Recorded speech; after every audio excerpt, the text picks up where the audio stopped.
Hey, Wambog World Entertainment, and we got an interesting story here regarding what possibly could have been for Heath Ledger's Joker, because The Dark Knight was meant to get a video game release and they scrapped it, but they've now released some stuff from what was going to be the fate of Heath Ledger's Joker. So it was meant to be a tie-in to the movie, but it ended up not happening.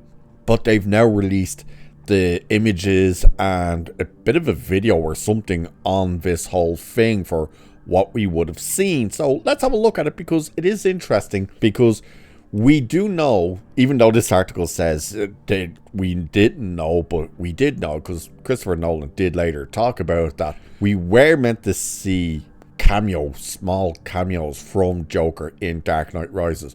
What was the original idea for Dark Knight Rises, where Batman would go to Arkham and get information from Joker. But let's see what we could have had with this game idea. So it says, there was a time when new superhero movies were almost always accompanied by video games tie-ins.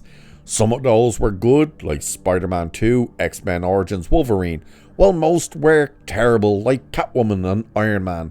Now, we rarely see games like that on consoles. Batman Begins, however, got the video game treatment in 2005, and the same was supposed to apply to The Dark Knight 3 years later. The open world title set in Gotham City was meant to be released in time for The Dark Knight's theatrical run.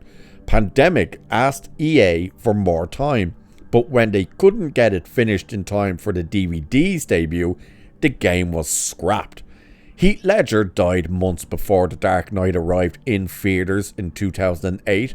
That meant the actor never got to see the response to his performance as the Joker, a role that saw him posthumously awarded the Best Supporting Actor Oscar the following year. It's impossible to imagine anyone else playing the Clown Prince of Crime in the Christopher Nolan helmed movie, especially as Ledger's interpretation of the Clown Prince of Crime has become nothing short of iconic. We don't know whether the actor was set to reprise the role in The Dark Knight Rises, as it hadn't even been written at that point. However, rumours have long swirled about an Arkham Asylum cameo. Now, that's the part where they're kind of saying, well, you know, they didn't know because Dark Knight Rises wasn't written at that stage. That's because they didn't know what to do after Heath Ledger died. But the conversation before he died was like, well, he got caught by Batman. We can't just ignore this character now if we do a third movie. And the idea was that he would be in Arkham, and Batman, whoever Batman was going to fight, which originally at that stage the conversations were the Riddler, would be that he would go to Arkham and question Joker and kind of get into the mind frame of criminals. That was meant to be the idea, but of course Heath Ledger passed. They didn't know whether or not to recast and, you know, stick with that idea or not, and we ended up getting what we got. So it's saying now artwork and animatics from the cancelled The Dark Knight video game have surfaced, offering at least one idea of what might have become of this iconic villain following his defeat at Batman's hands. While it likely wasn't going to be canon to Nolan's films, we see the Joker ambushing Batman, using gas to render him unconscious, and then stealing a batarang, which he uses to kill a female hostage, possibly framing the vigilante. Later, we find the Joker in Arkham with broken legs and staring at the bat signal through the small window in his cell. A hint perhaps about how his story was going to end after he was cut down from where Batman left him hanging in the movie itself. You may recall that The Dark Knight's novelization revealed that the Joker was Arkham's sole inmate after he terrorized Gotham. Something like this game, we're sure Nolan must have approved or had some input with.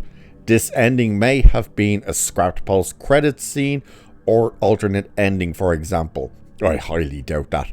So they're saying like, oh, maybe the idea behind this and stuff was that Christopher Nolan had shot all this type of stuff and cancelled all this stuff, and it's like, yeah, no, highly doubtful. But it is interesting that what the idea could have been. So using the idea as well that the Joker has broken legs, that he's sitting in his cell with broken legs, that is where it's like, did the legs break when he fell off the building and Batman caught him with the grapple hook? Or did Batman later break his legs? Did inmates break his legs? What happened? Don't know.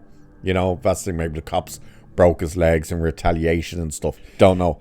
There's not much information like that. The Batman Begins video game, I had that game. I remember having that game. I don't really remember what you did in the game, oddly enough. So yeah, that was on PlayStation 3 at the time as well. So yeah, I don't remember what you did. I think that was more like based on the actual film rather than like a tie-in story, which is the funny thing. This article says, oh, they normally get tie-in stories. No, they normally get the games that are just like you get to play the movie, you know, which I thought was funny actually.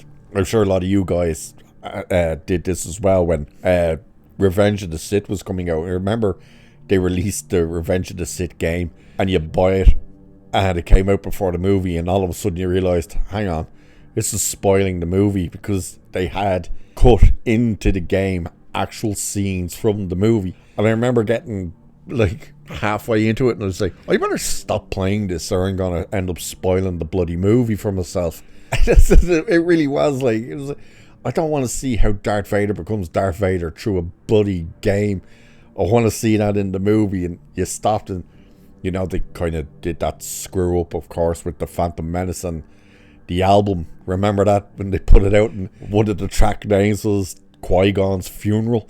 It was like, oh, I guess he doesn't make it. So it's all that type of stuff. So whether or not this game, well, obviously you're seeing the images and stuff and it's obvious that, yeah, it would have taken place after the Dark Knight, but how far removed from the Dark Knight would it have been and stuff like that.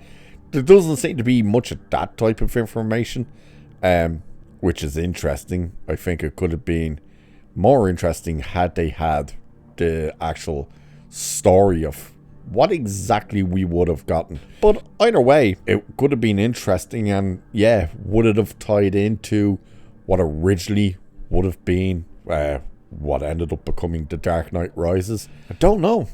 Only time could tell, I suppose. But what do you guys think? Would you have liked to have seen that game? Would you have liked to have played that game? And do you think that story for the Joker would have continued into the next movie should they have actually done the other movie? Let me know what you think. And with that, I shall leave it there for this one. So do like, share, subscribe, and hit the hype button and all the buttons and the memberships and the likes and shares and everything. Just press everything. Why not? And with that, cheers, and I'll catch you in the next one.